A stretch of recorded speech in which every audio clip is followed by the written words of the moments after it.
Porto e Baixada. Oferecimento Eldorado Brasil. Eficiente e sustentável. E Ecoporto Santos. Ecoporto é mais Porto. Aí sim, hein? Começa agora o seu programa semanal Porto e Baixada, cheio de curiosidades, histórias e notícias sobre o maior porto da América Latina. Bom, eu sou o Felipe Foli e tô com você nessa.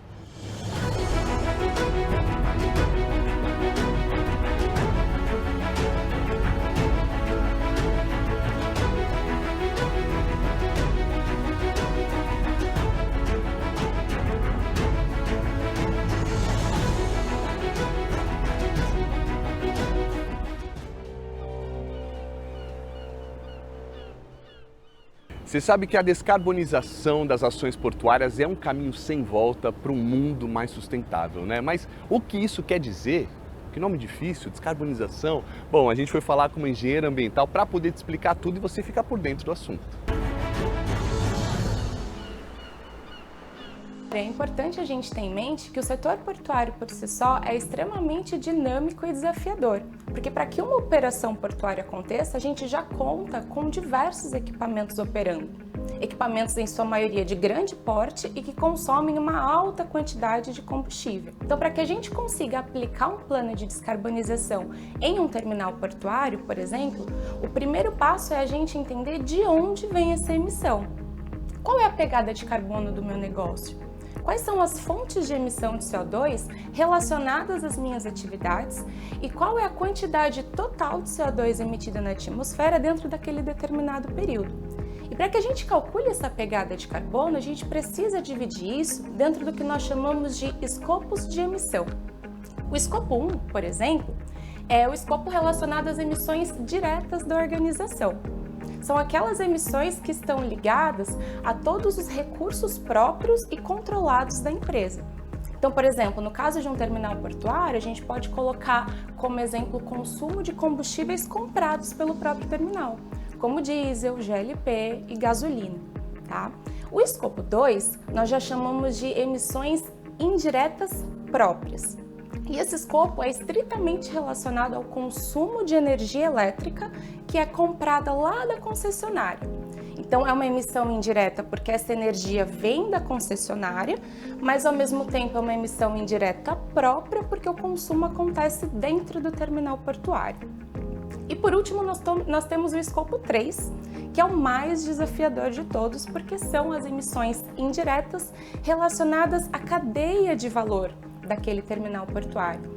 Então, eu não preciso apenas reduzir, controlar e criar planos e estratégias para as emissões que são relacionadas à minha atividade portuária, mas também para a minha cadeia de valor. E aí que entra o desafio, porque dentro do escopo 3, a gente considera todas as viagens a negócios relacionadas à minha organização, consideramos também todas as distribuições e entregas de matéria-prima e materiais dentro do terminal portuário, toda a geração de resíduos e destinação final dos resíduos sólidos gerados dentro da operação, como disposição de resíduos em aterro sanitário, por exemplo. Tudo isso também emite CO2 e precisa ser considerado dentro do escopo 3. E uma vez que eu conheço esse perfil de emissão da minha organização, eu vou para o segundo passo, que é a criação do plano de descarbonização. Então, uma vez que eu conheço a fonte de emissão, agora eu consigo criar ações e estratégias para reduzir essa emissão direta da fonte. E um plano de descarbonização num terminal portuário pode contar com diversas estratégias, como, por exemplo, substituição dos combustíveis fósseis por biocombustíveis, e aí a gente pode colocar a substituição do diesel por biodiesel, substituição do uso da gasolina por uso de etanol, por exemplo, dentro das operações. Esse plano de descarbonização também pode contar com investimento em energias mais limpas, como instalação de placas solares na operação portuária. Também pode contar com investimento em eletrificação desses equipamentos. Como eu comentei, a gente tem muitos equipamentos de grande porte operando dentro de um terminal portuário. E o nosso grande vilão hoje é justamente o diesel, que é o grande emissor de CO2 dentro de um terminal. Então, a partir do momento que eu eletrifico os meus equipamentos, eu consigo diminuir drasticamente o consumo de diesel e, consequentemente, a minha emissão de gás carbônico dentro das atividades portuárias.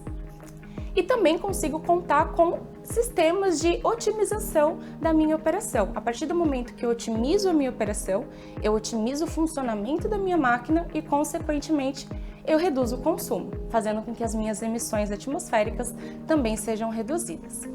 Esse é o segundo passo. E por último, nós temos o terceiro passo. Uma vez que eu esgotei todas as alternativas de redução das minhas emissões, eu preciso pensar na neutralização das minhas emissões. Então, basicamente, o que eu não consigo reduzir, eu vou neutralizar. E como que um terminal portuário consegue neutralizar as suas emissões hoje? Basicamente de duas formas. Ou através da compra de crédito de carbono. Então, a partir dessa compra de crédito, o terminal consegue já neutralizar as suas emissões, ou a partir do desenvolvimento de projetos que possam gerar créditos de carbono, como, por exemplo, projetos de reflorestamento e de conservação florestal. Porque hoje as florestas são sumidouros naturais de carbono, ou seja, elas sequestram, elas capturam o carbono da atmosfera e armazenam esse carbono ali na biomassa arbórea. E através desses projetos a gente consegue quantificar esse carbono estocado ali na biomassa e transformar isso em créditos de carbono, fazendo com que o terminal portuário consiga neutralizar suas emissões e diminuir os impactos ambientais relacionados ao setor portuário.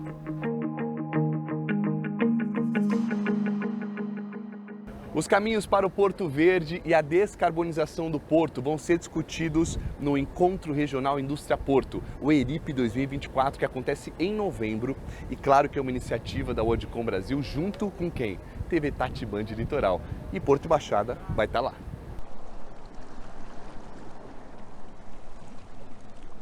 Ó, não sai daí porque no próximo bloco a gente vai falar sobre as novas tecnologias que estão chegando no Porto de Santos. É rapidinho, não sai daí.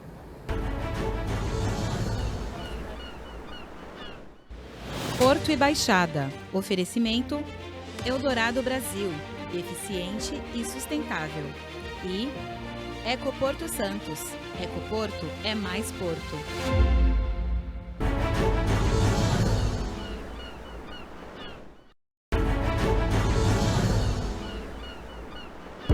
A atividade de carga no Porto de Santos continua crescendo em 2024. Já havia encerrado o mês de fevereiro com um aumento de mais de 30%, atingindo mais de 14 milhões de toneladas. Bom, a expectativa para o balanço da movimentação de março também é grande, uma vez que somente com esse início de ano a gente já tem um aumento de 24%, maior do que nos 2 primeiros meses de 2023. A exportação teve um aumento de 35%, assim como as importações, que cresceram 18%. O maior destaque, como já era esperado, vai para o agronegócio, tanto nos 2 primeiros meses quanto no acumulado do ano. Milho e celulose tiveram ótimos desempenhos, assim como a movimentação de contêineres. Até o final de fevereiro, haviam passado pelo Porto de Santos 894 navios, o que representou um movimento de 13% a mais do que no mesmo período do ano passado. 2024 promete, hein? E aqui no Porto Baixada você fica por dentro de tudo. A cada ano a tecnologia avança e junto com ela cria-se uma nova cultura e por que não dizer um novo mundo, né? Gente, no Porto de Santos, o maior porto da América Latina, isso não é diferente. Você vai ver agora. O que é a automação dos terminais, né? Para a gente desenvolver esse assunto, precisa dar uma explicaçãozinha bem breve. Literalmente, quando a gente automatiza um terminal, a gente tira todo mundo de dentro do terminal, cerca aquele pátio cheio de container e tudo que está ali dentro, né, os equipamentos, os caminhões, os guindastes, eles são operados ou por um software sozinho, completamente autônomo, ou são operados também remotamente lá de dentro do escritório, numa sala de controle. Então é um top assim da tecnologia implantada num terminal. E aí isso levanta um monte de questão. A primeira é, tu vai tirar todo mundo do terminal e a galera vai perder o emprego, o que acontece com eles, né? Então, eu já visitei um monte de terminal automatizado e tem um terminal semi-automatizado, todos eles, as pessoas saem de dentro dessa área do pátio e o que a gente vê na realidade é que tem muita gente trabalhando dentro do escritório. Então aquela ideia de que a gente vai perder emprego, que o cara fica assustado, que o pessoal do terminal vai acabar sendo reduzida a força de trabalho, putz, isso aí é uma ideia completamente furada, porque o que acontece de verdade é uma especialização do trabalho desse profissional. Então eles acabam sendo deslocados para uma área com mais conforto, com mais segurança, porque a gente não tem mais ali a pessoa trabalhando de capacete, numa área de risco, com equipamento de grande porte, carreta passando de um lado para o outro, carretas externas que ficam passando de um lado para o outro, que às vezes nem fazem parte da força de trabalho do terminal, e esse profissional começa a trabalhar no desconforto, nessa sala invocadinha aí, que parece uma sala gamer. E aí um outro mito que se gera nessa discussão é que, como o trabalho é remoto e a tecnologia permite que, por exemplo, na mesma cadeira eu consiga controlar um guindaste e com um botãozinho lá eu alterno e passo a controlar um outro guindaste sentado na mesma cadeira, a gente ouvia bastante de que um mesmo operador conseguiria operar 2, 3, até 4 guindastes, né? E isso, consequentemente, reduziria a força de trabalho. Isso também é uma mentira. Todos os terminais que eu conheci, fui em vários terminais automatizados, o que eu vi era que tinha mais do que uma pessoa operando o guindaste, que tinha o próprio operador e sempre tinha um shadow, que eles chamam lá, que é o cara que é o sombra ali, que fica dando um apoio, fica olhando a técnica, acompanhando lá o desenvolvimento da operação, porque é uma operação nova, enfim. Então, na prática, o que a gente enxerga? Essa automação melhora a condição de trabalho desse profissional, melhora a produtividade do terminal, deixa uma zona mais segura, e porque evita que as pessoas fiquem trabalhando numa área de risco. O que a gente está vendo acontecendo já no Brasil? Em Itapoá, um terminal já comprou os primeiros equipamentos de grande porte, que são operados remotamente, está em fase de treinamento, de implantação, os equipamentos já estão lá, né? Chegaram acho que no ano passado, e então já está acontecendo essa corrida pela automação nos terminais brasileiros. O terminal grande aqui de Santos já comprou também esses equipamentos, mas eles demoram para chegar, né? O equipamento tem que ser fabricado depois que é comprado, normalmente são fabricados lá na China, e aí até chegar no Brasil e ser montado e ter o treinamento, é um processo que leva alguns anos. Então, tecnologicamente, para o futuro, o que a gente está vendo é esse processo de automatização e automação dos equipamentos dentro dos terminais. Isso não é só o equipamento, porque todos os sistemas que estão ali operando, né, em volta, controlando o posicionamento, a entrada de caminhão, o posicionamento de container, quem está operando qual equipamento ou não, todos esses sistemas têm que ser desplugados dos equipamentos atuais e têm que ser plugados e adaptados para os novos equipamentos, e a forma de trabalho também muda.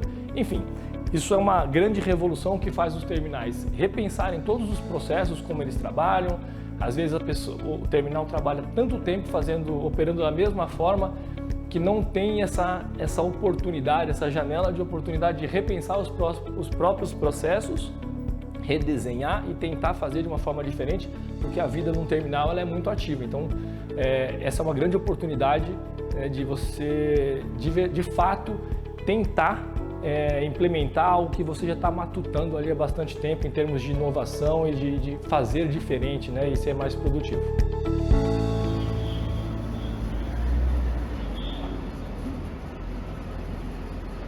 No próximo bloco você vai conferir o sonho e a realidade dos navios de cruzeiro. São bonitos, né? A gente fica sonhando com isso. Tem gente sonhando também e realizando. Gente, não sai daí que é rapidinho, a gente já volta.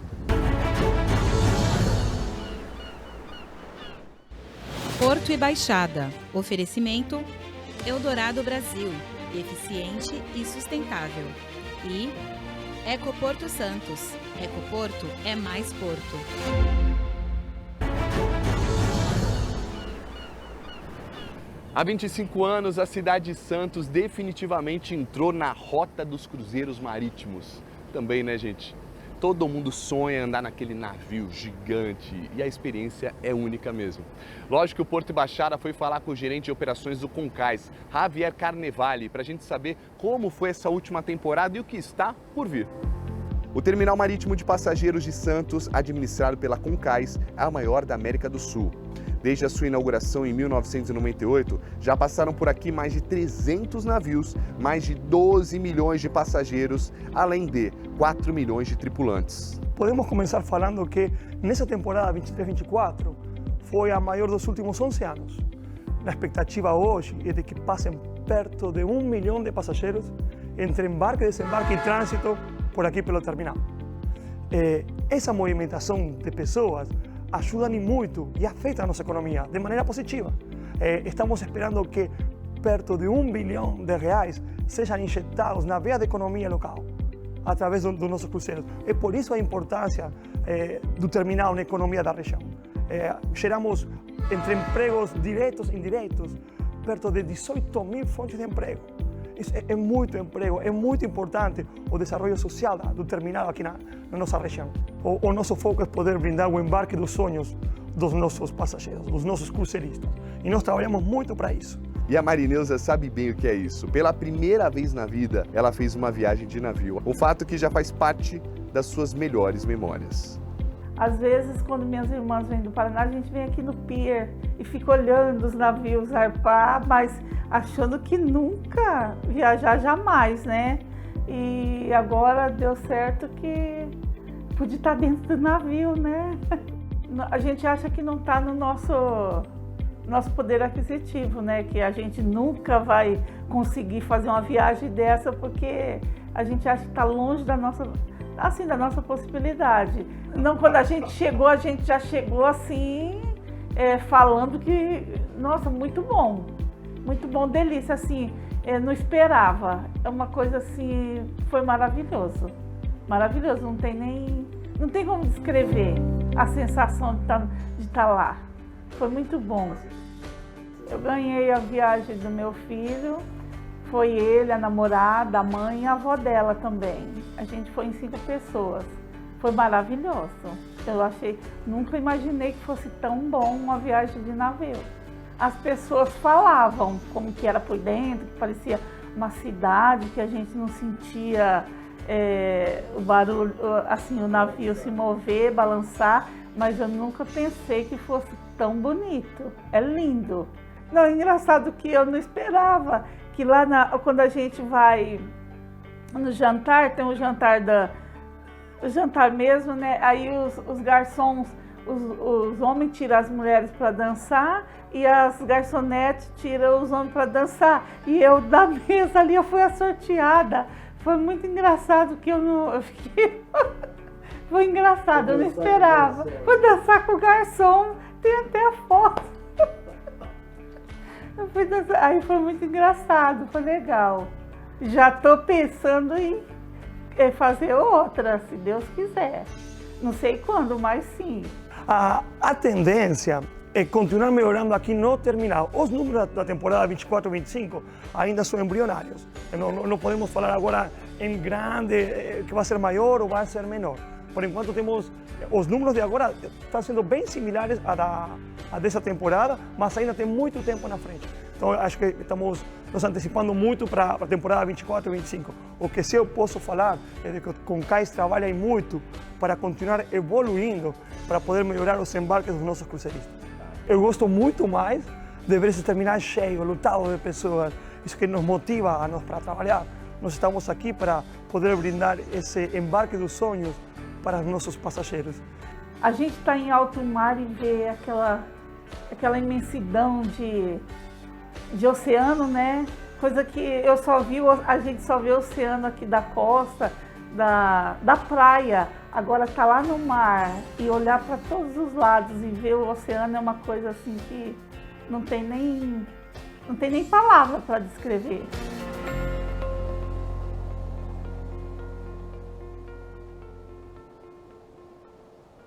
Gente, o Porto e Baixada fica por aqui, então um ótimo final de semana para você, que você tenha gostado muito do nosso programa. E claro, se perdeu algum dos nossos programas, vai lá no YouTube, aproveita para conferir tudo e entender tudo sobre o Porto. Você vai ficar por dentro e ninguém vai saber mais que você, beleza? Até sábado que vem, te espero. Tchau!